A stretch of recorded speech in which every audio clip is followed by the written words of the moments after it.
ताव राधिका राज लाइव शो के माध्यम से सुंदर से गीत भोजपुरी में लोक आयल छी दोनों गोटे के माध्यम से प्रस्तुत करल जा रहल छी।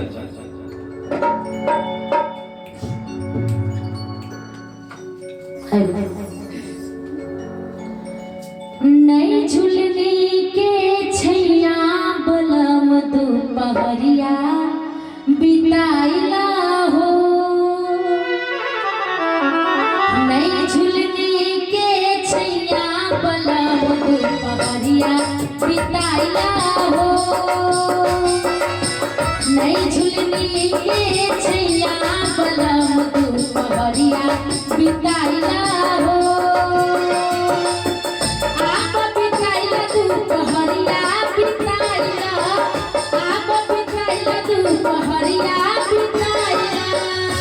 झुलनी के छैया गोरी हम जिंदगिया बिताई देत हो। झुलनी के छैया गोरी हम जिंदगिया बिताई देत हो।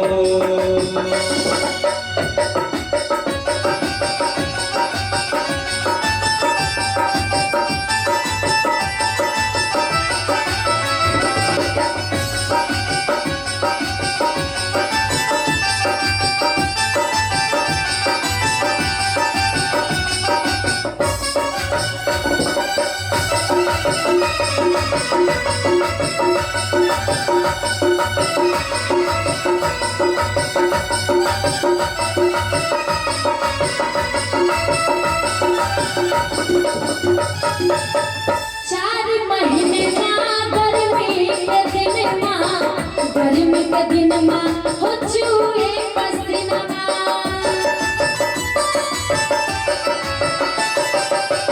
चार महीने माँ गर्मी के दिन माँ, गर्मी के दिन माँ हो चूहे पसीना। चूहे न दे पसीना गोरी दुनिया डोलाई देबो।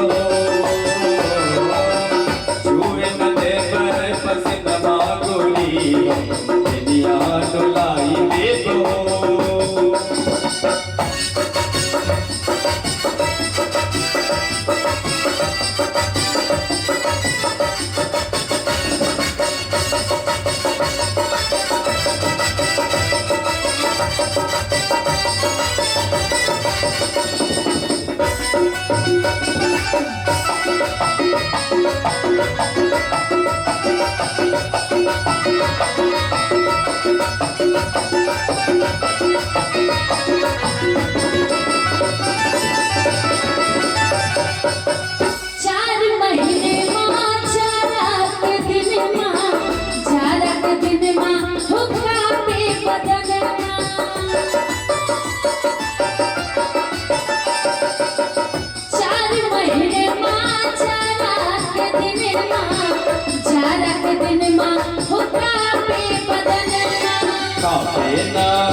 कापे न देव बदन ना गोरी तोके गुरबा दवाई ले दो।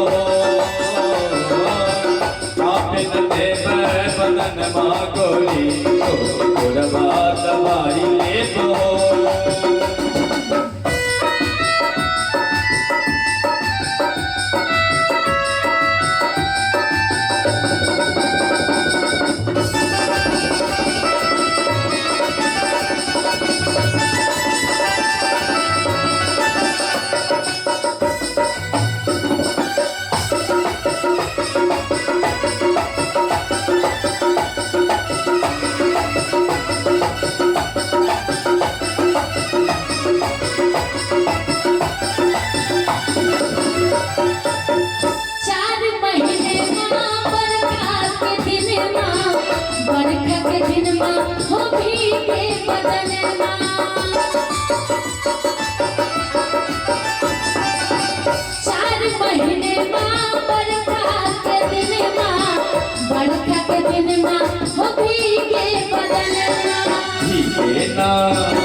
बदन मा गोरी तोरे गमछा उड़ाई दे दो।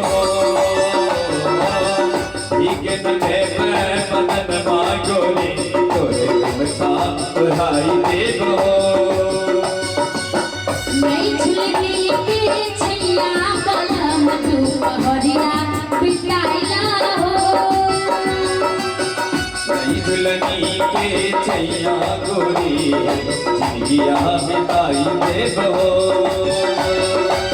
नहीं झुलने के छैया बलम तू पहरिया बिताइला हो यही दुल्हनी के छैया गोरी जिंदगिया बिताई देबो